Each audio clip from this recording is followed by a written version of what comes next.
अगर आप daily free video course करना चाहते हैं तो आप हमारा टेलीग्राम चैनल ज्वाइन करिए, जिसका लिंक डिस्क्रिप्शन बॉक्स में दे रखा है।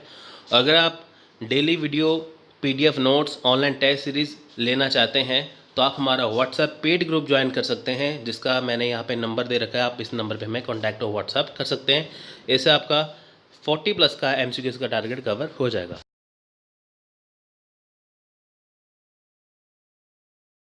शिक्षण का स्मृति स्तर।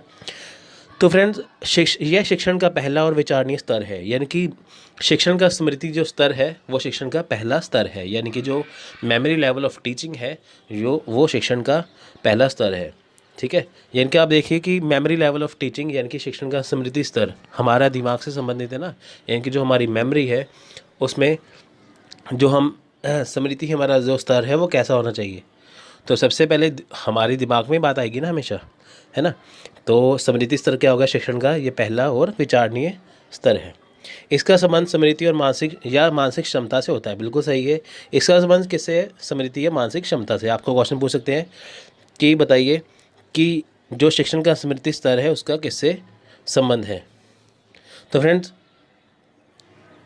स्मृति स्तर पर शिक्षण को शिक्षण का सबसे निचला स्तर माना जाता है, यानी कि जो स्मृति स्तर है, जो हमारा मेमोरी लेवल है, उस पर जो शिक्षण है, जो उस पर टीचिंग है, उस पर शिक्षण का सबसे निचला स्तर स्मृति स्तर को ही माना जाता है।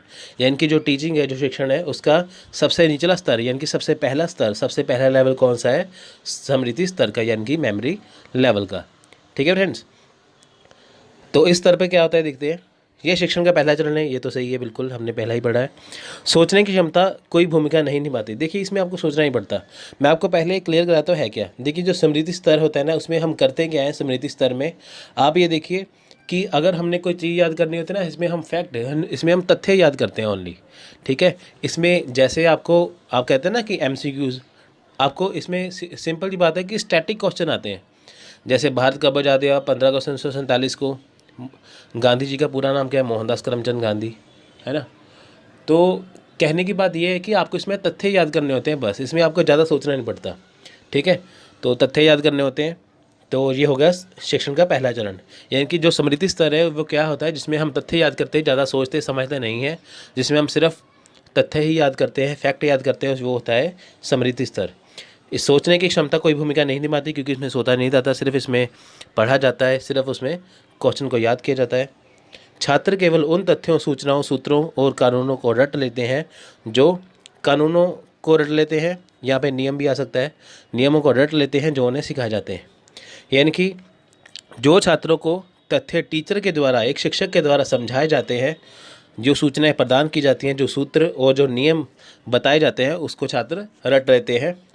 ठीक है, तो ठीक है, सिंपल सी बात है। जैसे आपको टीचर कहेगा कि आप भी करिए, ऐसे क्वेश्चन करिए, इसको ऐसे ही रटे, है ना। तो होता है क्या है, इसमें हमको ऐसा ही करना पड़ता है जैसे हमें दिया जाता है। जिनकी कोई तिथि, कोई जो डेट है, उसको क्या हुआ था, है ना, तो वो हमें ऐसे ही याद करना पड़ेगा। तो कहने की बात है कि छात्र केवल इसमें तथ्य और सूचनाओं को ही पढ़ते हैं। शिक्षक की भूमिका प्राथमिक होती है और छात्र माध्यमिक होता है। बिल्कुल सही है, शिक्षक की भूमिका प्राथमिक होती है। शिक्षक होगा तभी तो छात्र होगा ना। अगर आपके पास शिक्षक ही नहीं है, मार्गदर्शक नहीं है आपका, तो आप क्या करोगे, है ना। आपके पास बुक्स पढ़ी होंगी, आपको पता ही नहीं करना क्या है। शिक्षक बताएगा ना आपको कि इसमें से ऐसे करना है, ये ऐसे करना है। तो शिक्षक इसमें प्राथमिक भूमिका निभाता है, जबकि छात्र माध्यमिक भूमिका में होता है। अध्ययन सामग्री व्यवस्थित और पूर्व नियोजित होती है। बिल्कुल सही है, अध्ययन सामग्री जो होती है व्यवस्थित होती है, पूर्व नियोजित होती है। अध्ययन सामग्री व्यवस्थित होने का क्या मतलब है कि आपको सब कुछ सही ढंग से, आपको सही से करना पड़ेगा। ठीक है, व्यवस्थित होते हैं, स्ट्रक्चर वाइज पहले बनाया जाता है कि जैसे आपको स्टेप बाय स्टेप सब कुछ समझाया जाता है ना, व्यवस्थित रूप से आपको पढ़ाया जाता है। शिक्षक एक क्रमिक क्रम में अध्ययन सामग्री प्रस्तुत करता है। बिल्कुल सही है, शिक्षक जो है वो क्रमिक क्रम में, यानी कि आपको लाइन वाइज सब कुछ करवाएगा, क्रमिक क्रम में सामग्री प्रस्तुत करवाएगा। यानी कि संबंध तो होना चाहिए ना। अब ये देखिएगा, अगर शिक्षक आपको हिस्ट्री का पहला जैसे आप मान के चलिए UGC नेट की हम तैयारी कर रहे हैं पहले, है ना, तो क्रम हो गया ना, पहले हम टीचिंग ख़त्म करेंगे, फिर हम रिसर्च ख़त्म करेंगे, उसके बाद हम आगे जाएंगे। तो ये तो है नहीं, पहले हमने एक लेक्चर टीचिंग कर लिया, दूसरा लेक्चर कॉम्प्रिहेंशन कर लिया, तीसरा हमने रिसर्च से कर लिया, हमें समझ के आया कुछ भी नहीं। तो इसमें क्या होगा कि शिक्षक जो होता है आपको क्रम वाइज, यानी कि क्रमिक क्रम में आपको अध्ययन सामग्री प्रस्तुत करवाता है। स्मृति स्तर पर शिक्षण में अंतर्दृष्टि का अभाव होता है, बिल्कुल सही है, अंतर्दृष्टि का अभाव होता ही है, क्योंकि स्मृति स्तर में होता क्या है, सिर्फ हमें फैक्ट रटने पड़ते हैं, याद करने पड़ते हैं, कुछ नहीं, इसमें सोचना समझना नहीं पड़ता, इसमें गहराई से कुछ भी सोचना नहीं पड़ता। इसलिए स्मृति स्तर में क्या होता है, सिर्फ अंतर्दृष्टि का इसमें अभाव होता है, इसमें सिर्फ रटना ही होता है। मनोवैज्ञानिक रूप से यह संज्ञात्मक स्तर का शिक्षण है, बिल्कुल सही है, मनोवैज्ञानिक रूप से क्या ये संज्ञानात्मक है ना, संज्ञात्मक स्तर का शिक्षण है ये।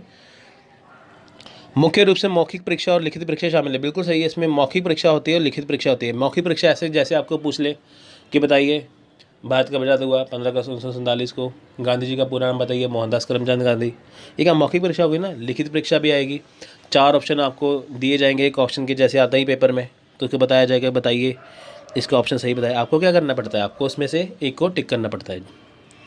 मुख्य रूप से शिक्षक केंद्रीय, ये बिल्कुल सही है, मुख्य रूप से शिक्षक केंद्रीय के है, टीचर सेंटर्ड है। क्वेश्चन आ सकता है कि बताइए इनमें से कौन सी थ्योरी है जो शिक्षक केंद्रित है, आपको इसमें से लगाना है स्मृति स्तर के ऊपर। स्मृति स्तर के गुण क्या है, देखिए निम्न वर्ग के बच्चों के लिए उपयोगी है, बिल्कुल सही है, जो निम्न वर्ग के बच्चे हैं जिनको इतना समझ में लेक्चर नहीं आता, जो इतना पढ़ नहीं पाते, उनके लिए बहुत उपयोगी है, क्योंकि उनको फैक्ट याद करने होते हैं, क्योंकि ये बेसिक लेवल है पूरा, इसको पढ़ने के बाद वो आगे जा सकते हैं। यह उनकी बुद्धि के विकास के कारण है, और उनके पास रूट, इंग्लिश में कहते हैं रूट, ROTE, रूट का मतलब है रटना, यानी कि स्मृति है। ये इनकी सिंपल सी बात है, ये उनकी बुद्धि के विकास का कारण है। अब ये देखिए कि बुद्धि का विकास का कारण क्या है, आप ये मान के चले जैसे हम बचपन में पढ़ते थे, पहले में पढ़ाया जाता था ना फ्रीडम फाइटर के बारे में, उनके नाम क्या है, ऐसे क्या है ना। तो बाद में क्या हुआ, जब हमारी क्लासेस बढ़ती गई, हम स्कूल कॉलेज में जाते रहे, तो हमें और पढ़ना पड़ा, तो उससे क्या होगा कि हमारा पहले बेसिक लेवल बन गया, किससे, स्मृति स्तर से, है ना। तो बुद्धि के विकास का कारण, यानी कि बुद्धि का विकास कैसे होगा, जब हमें स्मृति स्तर आएगा। इसमें क्या करना पड़ता है, इसमें रटना ही पड़ता है, यानी कि सिंपल सी बात है, बुद्धि का विकास कैसे होगा, स्मृति स्तर से। स्मृति स्तर में क्या करना पड़ेगा हमको, हमें उसको चीज़ों को, फैक्ट को रटना पड़ेगा। शिक्षण के स्तर में शिक्षक की भूमिका महत्वपूर्ण होती है, और वह विषय वस्तु के विकल्प बनाने के लिए स्वतंत्र होता है, बिल्कुल सही है। शिक्षण के स्तर में जो शिक्षक की बहुत महत्वपूर्ण भूमिका तो होती है, वह वस्तु विकल्प को बनाने के लिए स्वतंत्र होता है, वो अपनी मर्जी से कुछ भी, मतलब कि कोई भी विषय चुन सकता है, उसकी योजना बनाता है और उसे अपनी इच्छा के अनुसार प्रस्तुत करता है। आप देखिए, अगर टीचर ने कोई चैप्टर पढ़ाना है तो अपने स्तर से पढ़ाएगा कि बच्चों को मैं कैसे पढ़ाऊँ, कैसे समझ आए, है ना। आप देखिए टीचिंग एप्टीट्यूड देखिए पेपर 1 कितना मुश्किल है ना। हम आपको जो लेक्चर प्रोवाइड करा रहे हैं, हम आपको ऐसे करवा रहे हैं कि ताकि आपको आसानी से हो जाए, है ना। तो हमारा मकसद यही है, टीचर का हमेशा मकसद होता है कि जो मैं पढ़ा रहा हूँ बच्चों को, मैं ऐसे पढ़ाऊँ कि उसको समझ में आ जाए। स्मृति स्तर में हासिल किया गया ज्ञान भविष्य के लिए एक आधार बनाता है, यानी जब छात्र की बुद्धिमत्ता और सोच की आवश्यकता होती है।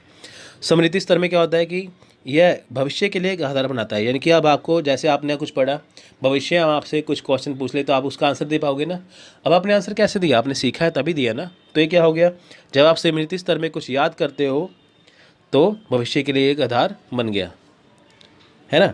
आपने देखिए इतना कुछ पढ़ा, बाई चांस आपका कौन बनेगा करोड़पति में नंबर लग जाए, आपके सामने क्वेश्चन आ जाए, आप उसका आसानी से जवाब देकर 1 करोड़ जीत जाओ, तो ये हो गया ना, भविष्य के लिए एक आधार बन गया। अगर आप पढ़ा होगा तभी आंसर दे पाओगे ना, अगर नहीं पढ़ा होगा तो आप यहाँ वहाँ पे सोचोगे यार मैं पढ़ लेता तो बढ़िया होता, है ना।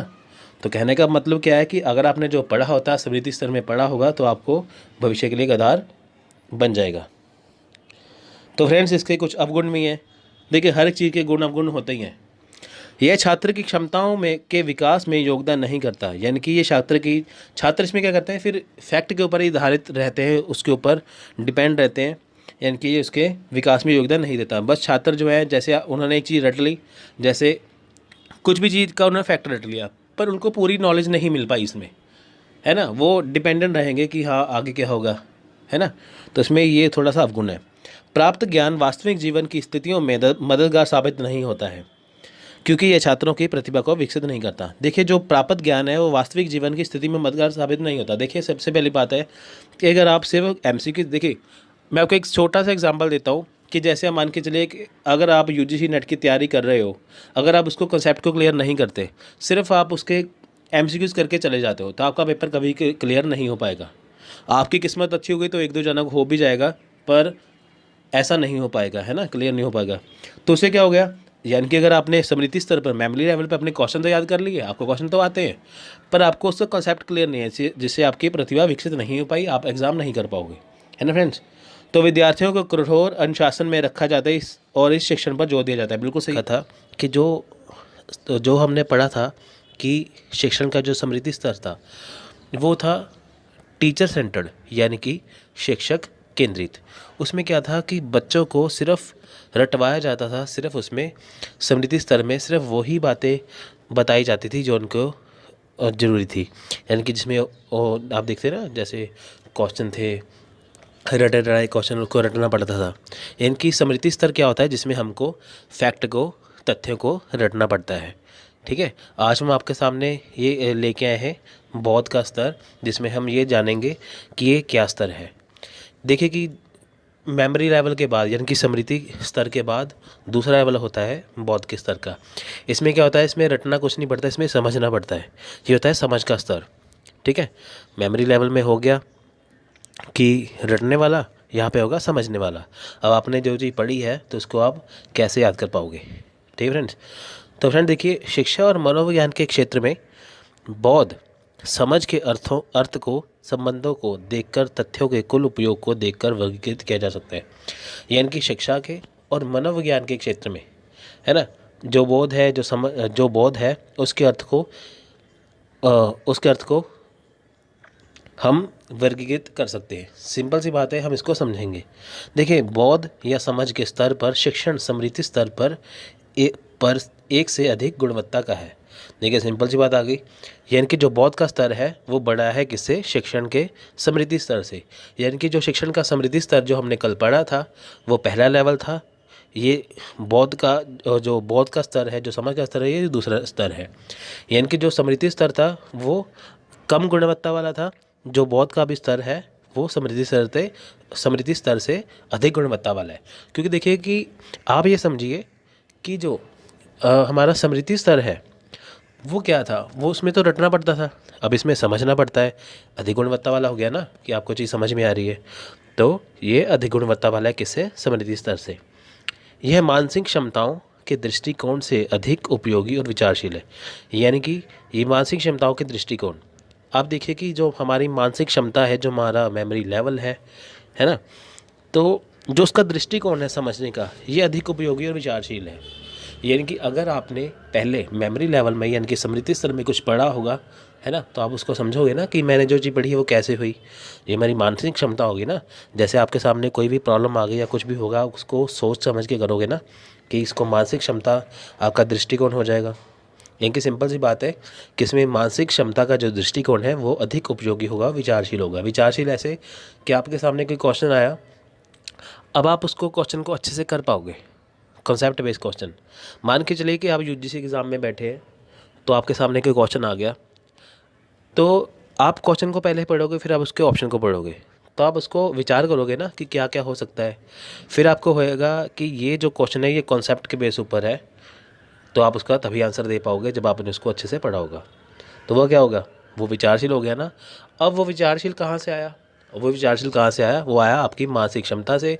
मानसिक क्षमता कहाँ से आई, आपके आया वो समझ के स्तर से, यानी कि बौद्ध के स्तर से। तो सिंपल सी बात है, तो जो हमारी मानसिक क्षमता है वो अधिक उपयोगी और विचारशील हो जाती है। तो दोस्तों, इसमें स्मृति और सिद्धि दोनों ही आते हैं। यानी कि इसमें मेमोरी लेवल और इसमें जिसे आप स्मृति कहते हैं, इसमें अंडरस्टैंडिंग जिसे सिद्धि या बौद्ध भी कहते हैं वो भी आता है, जिसे अंतर्दृष्टि भी कहते हैं। ठीक है, यानी कि आपके सामने जो क्वेश्चन रखा होता है आप उसको सोचोगे समझोगे ना, बस।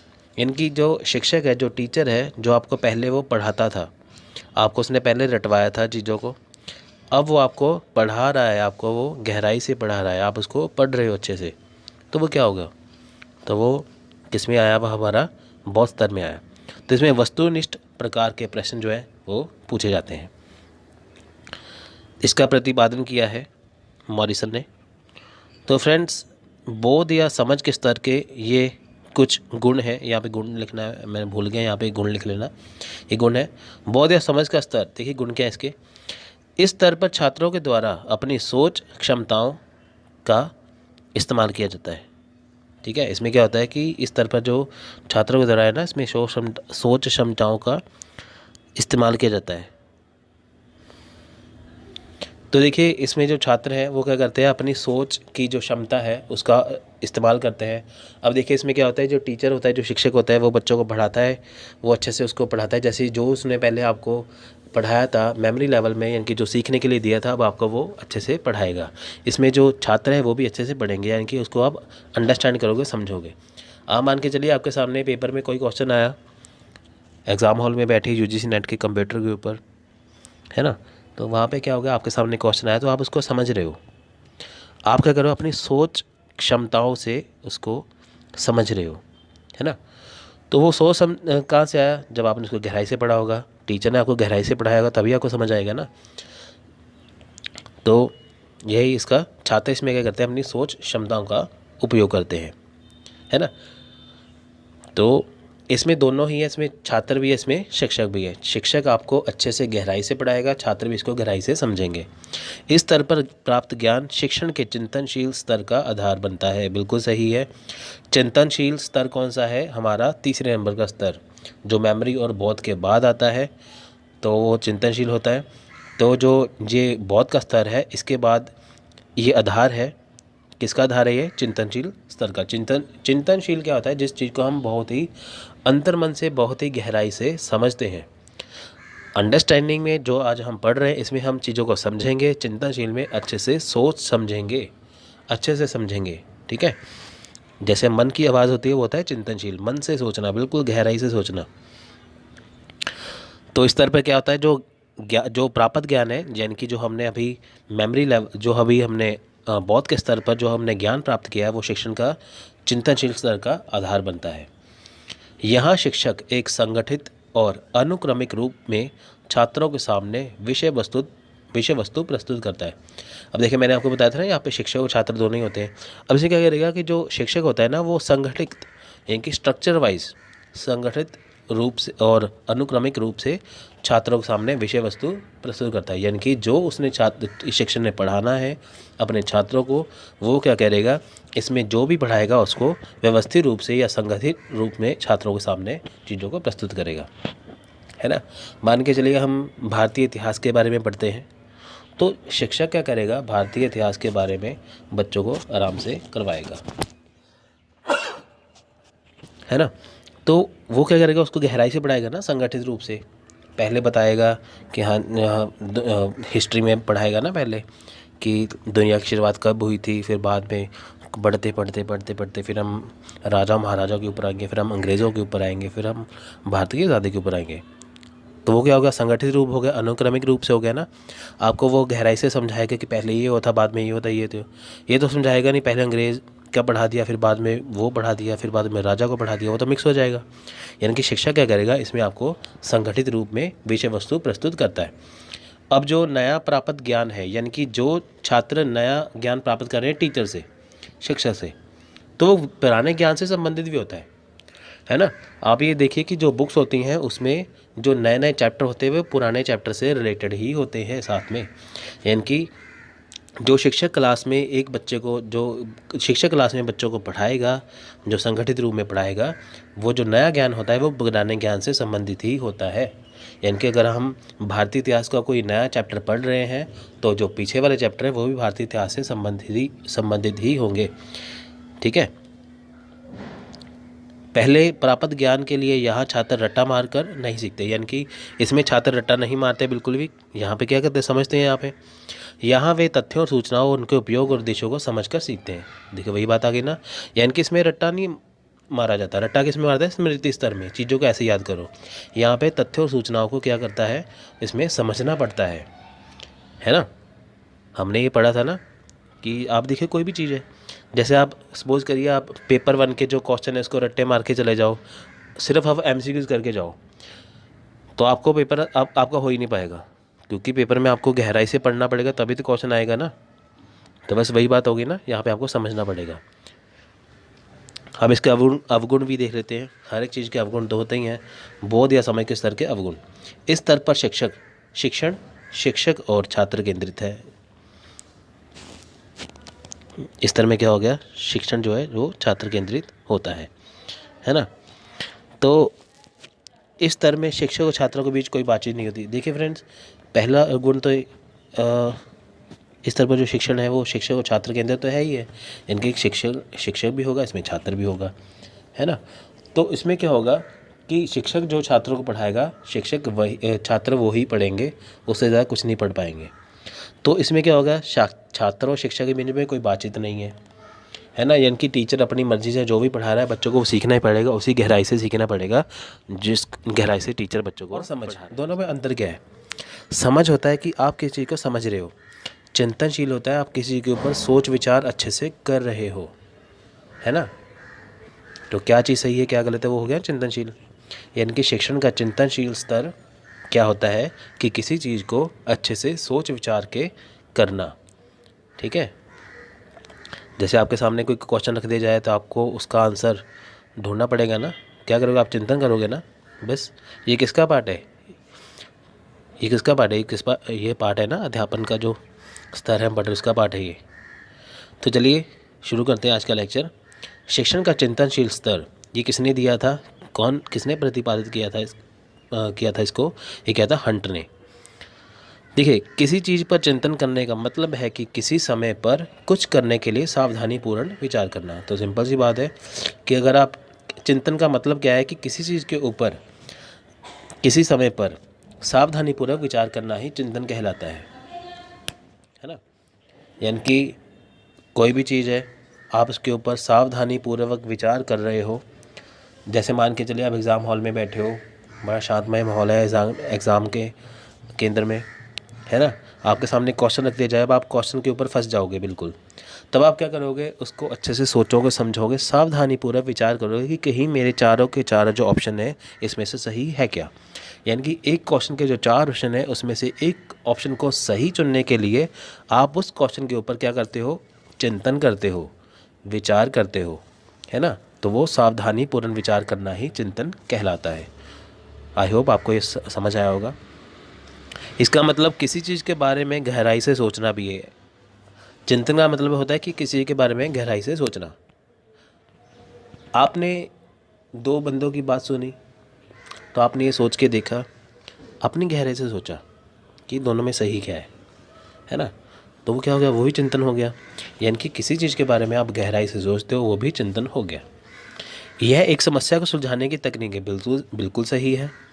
आप ये देखिए कि जो न्यायालय है, जो कोर्ट है, वहाँ पे जो जज बैठा होता है उसके सामने 2 जो वकील होते हैं, एक झूठ बोल रहा होता है, एक सच बोल रहा होता है। तो अभी उसके सामने समस्या है ना कि समस्या को सुलझाया कैसे जाए, तो मैं किसको दोषी ठहराऊँ किसको नहीं ठहराऊँ, है ना। तो वो क्या करेगा? वो चिंतन करेगा ना, वो तथ्यों को, सबूतों को समझेगा, पढ़ेगा, जानेगा, तो वो चिंतन करेगा ना।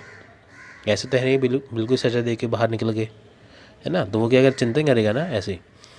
दूसरा उदाहरण है कि आप एग्ज़ाम के केंद्र में बैठे हो, वही उदाहरण बार बार रिपीट होगी आपके लिए क्योंकि आपको वही समझ में आएगा अच्छे से। एग्ज़ाम के केंद्र में बैठे हो तो आप परीक्षा भवन के अंदर आपके सामने जितने भी क्वेश्चन आएंगे आप उसको अच्छे से चिंतन करोगे, आप उसी समस्या को सुलझाओगे, है ना। तो वो क्या हो गया? किसी समस्या को सुलझाने की तकनीक भी क्या होगा? चिंतन। इसमें स्मृति स्तर और समझ स्तर शामिल है, बिल्कुल सही है।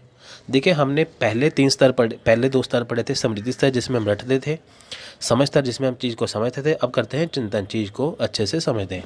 मान के चलिए आपने पहली चीज़ को पढ़ा कि भारत हुआ आज़ाद 15 अगस्त 1947 को, वो हो गया हमारा स्मृति स्तर। फिर बाद में हो गया हमने समझा कि भारत आज़ाद क्यों हुआ था, वो हमने समझा समझ स्तर में। यानी कि अंग्रेज़ वहाँ पे आ गए थे, आज़ादी की लड़ाई लड़ी गई, तो वो हो गया समझ स्तर। अब चिंतनशील हो गया कि हाँ, अंग्रेज़ जहाँ पे आए थे, क्या क्या उन्होंने विकास किया, क्या क्या उनकी कमियाँ थी, तो क्या कारण था, वो हमने चिंतन करके सीखा है। यानी कि देखिए कि घटना एक ही है, उसको समझने के 3 तरीके हैं। पहला स्मृति स्तर में, फिर समझ स्तर में, फिर एंड में आ गया चिंतनशील स्तर में। तो फ्रेंड्स, अगला है कि ये छात्र केंद्रित दृष्टिकोण है। बिल्कुल सही है, इसमें छात्र केंद्रित है क्योंकि छात्रों को इसमें अपनी सोच समय के सीखना पड़ता है। अपने सोच समय के विचार को क्या करना पड़ता है? उसको चिंतन करना पड़ता है। टीचर तो आपको चीज़ को स्मृति स्तर में करवा देगा, समझ स्तर में करा देगा, पर जो चिंतनशील स्तर है वो छात्र केंद्रित है, क्योंकि छात्रों को अपनी समझ से ही करना पड़ेगा। स्वतंत्र कक्षा का वातावरण, देखिए बच्चा तभी क्लास में जवाब दे पाएगा, चिंतन कर पाएगा, जब कक्षा का वातावरण है जो स्वतंत्र हो। यानी कि बच्चे के सामने जो क्वेश्चन रखा जाता है तो वो अपनी सोच समझ के उसका आंसर दे दे, इसलिए क्लास का वातावरण जो है वो स्वतंत्र होना चाहिए। मूल्यांकन के लिए पूरे प्रकार का सवाल, बिल्कुल सही है। देखिए इसमें मूल्यांकन किया जाता है, किस चीज़ का वैल्यूएशन करना, मूल्यांकन करना कि क्या सही है क्या गलत है। शिक्षण के चिंतनशील स्तर को उच्चतम स्तर माना जाता है जिस पर शिक्षण किया जाता है, बिल्कुल सही है। शिक्षण का जो चिंतनशील जो स्तर है वो उच्चतम स्तर है, सबसे हाईएस्ट लेवल पे है ना, जिस पे शिक्षण किया जाता है। अब देखिए कि कक्षा में जब टीचर पढ़ाता है वो आपको बड़ी सोच समझ के पढ़ाता है, तो बच्चों को भी जो चीज़ समझ आती है बड़ी सोच समझ के करना पड़ता है ना, तो वो चिंतनशील हो गया ना। यह अत्यधिक विचारशील उपयोगी है, बिल्कुल सही है, ये सबसे अधिक विचारशील उपयोगी है ना, तो वो होगी चीज़। एक छात्र समृद्धि स्तर और समझ के स्तर से गुजरने के बाद ही स्तर पर प्राप्त कर सकते हैं, बिल्कुल सही है। पहले आप समृद्धि स्तर को समझोगे, उसमें आप चीज़ को रटोगे, फिर समझोगे, समझ स्तर में समझोगे, फिर उसको गुजरने के बाद आप इसको अच्छे से गहराई से समझोगे, है ना। पहली बार देखिए यूजीसी नेट की तैयारी की, आपने रट्टा मारा, आपका पेपर नहीं हुआ। फिर आपने समझा, आपके कुछ क्वेश्चन सही है, फिर कुछ गलत हो गए। फिर तीसरा लेवल आपका सामने आया कि आपने बिल्कुल इसको गहराई से चिंतनशील करके पढ़ा, तो आपका पेपर आपका JRF ही हो गया। मेहनत लग गई, क्या हुआ, चिंतनशील किया, पेपर क्लियर, तो वही तो चिंतनशील स्तर है। चिंतनशील स्तर पर शिक्षण छात्रों को जीवन की वास्तविक समस्याओं को हल करने में सक्षम बनाता है, बिल्कुल सही है। इसमें क्या है कि छात्र जो है, इसमें जो शिक्षण होता है, शिक्षण में जो शिक्षक सिखाता है, छात्रों की जो वास्तविक समस्या है आगे जाके उसको हल करने में सक्षम है। छात्रों में इनकी इतनी योग्यता आ जाती है कि वो किसी चीज़ को अपनी तरफ से समस्या को सुलझाने में सक्षम हो जाते हैं, क्योंकि उनमें चिंतन करने की शक्ति आ जाती है, अनुभूति करने की शक्ति आ जाती है ना। वो हर चीज़ को समझ पाएंगे, क्या सही है क्या गलत है, मुझे कैसे करना है, वो हो गया चिंतनशील स्तर में। बस इस स्तर पर छात्र को वास्तविक समस्याग्रस्त स्थिति का सामना करने के लिए बताया जाता है स्थिति को समझने और अपनी महत्वपूर्ण क्षमताओं का उपयोग करके छात्र समस्या को हल करने में सफल है। देखिए बिल्कुल सही है, वास्तविक समस्याग्रस्त स्थिति होगी ना, जैसे छात्र ने जो अपने स्कूल या कॉलेज में पढ़ लिया, जो भी पढ़ लिया, अब उसके सामने ज़िंदगी में वास्तविक जीवन में कोई समस्या आ गई, तो उस स्थिति का सामना करना पड़ता है। सामना करने के लिए उसे क्या करना पड़ता है, अपनी क्षमताओं का उपयोग करना पड़ता है, जिससे वो अपनी समस्या को हल कर सके। यानी कि आगे जाकर हमारे सामने जो भी समस्या आएगी, हमें उसको चिंतनशील स्तर के द्वारा सुलझाना पड़ता है। चिंतनशील के द्वारा ही हम समस्या को सुलझाने में सफल हो पाएंगे। छात्रों की भूमिका इसमें काफ़ी सक्रिय है, बिल्कुल सही है। अब इसके गुण क्या है, चिंतनशील स्तर के शिक्षण के गुण।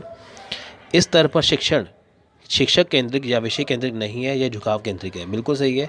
देखिए इसमें जो शिक्षण है वो शिक्षक केंद्रित नहीं है, ना ही विषय केंद्रित है ना। शिक्षक आपको बिल्कुल ये नहीं सिखा पाएगा कि आप कैसे उसको चिंतनशील करोगे, चिंतन कैसे करोगे, वो तो आपको अपने मन से करना पड़ेगा, क्योंकि हर एक का अपने सोचने का नज़रिया अलग है। ना ही ये विषय केंद्रित है, ये झुकाव केंद्रित है, यानी कि आपको अपने मन से ही किसी चीज़ को समझना पड़ेगा। इस स्तर पर देखिए सबसे बड़ी बात है कि कईयों को लेक्चर मेरा अच्छा लगेगा, कईयों को नहीं लगेगा, क्योंकि वो क्या है, वो अपने मन से सोच रहे हैं ना, वो चिंतन करके देख रहे हैं कि क्या बेस्ट है, बस। इस स्तर पर शिक्षण उच्च वर्ग के लिए उपयुक्त है, यानी कि इस स्तर पर जो शिक्षण है वो उच्च वर्ग के लिए उपयुक्त है, यानी कि जो बहुत ही गहराई से सोचते हैं, समझते हैं, उच्च ज्ञान रखते हैं, ये उनके लिए काफ़ी उपयोगी है, क्योंकि वो चिंतन कर पाएंगे। इस स्तर पर शिक्षण स्मृति या समझ के स्तर पर शिक्षण की तुलना में अत्यधिक विचारशील उपयोगी है, बिल्कुल सही है। जो स्तर पर जो शिक्षण है वह स्मृति या शिक्षण के स्तर पर शिक्षण की तुलना में अधिक विचारशील उपयोगी है, यानी कि हमने 3 लेवल थे ना, स्मृति स्तर, समझ का स्तर, ये बोध का स्तर, और साथ में ये जो हम पढ़ रहे हैं अभी, है ना। तो इसमें सबसे अधिक उपयोगी कौन सा है, तीसरे लेवल वाला, यानी कि रिफ्लेक्टिव लेवल, यानी कि चिंतनशील स्तर। समय के स्तर से बड़ा तो क्या था, स्मृति से बड़ा था समझ से बड़ा है ये हमारा चिंतनशील सबसे बड़ा। अब इसके आगे अवगुण। चिंतनशील स्तर के शिक्षण के अवगुण। देखिए, शिक्षण के निचले स्तर पर छोटे बच्चों के लिए उपयोग नहीं है, यानी कि ये वो लेवल है जिसमें छोटे बच्चे नहीं आते। इसमें कौन से आते हैं? बड़े बड़े बच्चे आते हैं जिनमें सोचने की शक्ति है। ये केवल मानसिक रूप से परिपक्व बच्चों के लिए उपयुक्त है। बिल्कुल सही है। जो मानसिक रूप से परिपक्व है, जिनका अच्छा मेमोरी लेवल है, जो चीज़ों को समझते हैं, सोचते हैं, ये उनके लिए उपयुक्त है। ये सभी के लिए उपयुक्त नहीं है। इस स्तर पर अध्ययन सामग्री ना तो व्यवस्थित है, ना ही पूर्व नियोजित है। बिल्कुल सही है। इस पर स्तर पर जो अध्ययन सामग्री है, ना व्यवस्थित है, ना ही पूर्व नियोजित। क्योंकि इसमें होता क्या है? इसमें यही होता है ना कि बच्चों को या किसी को भी अपनी समझ से सोचना पड़ता है, विचार करना पड़ता है।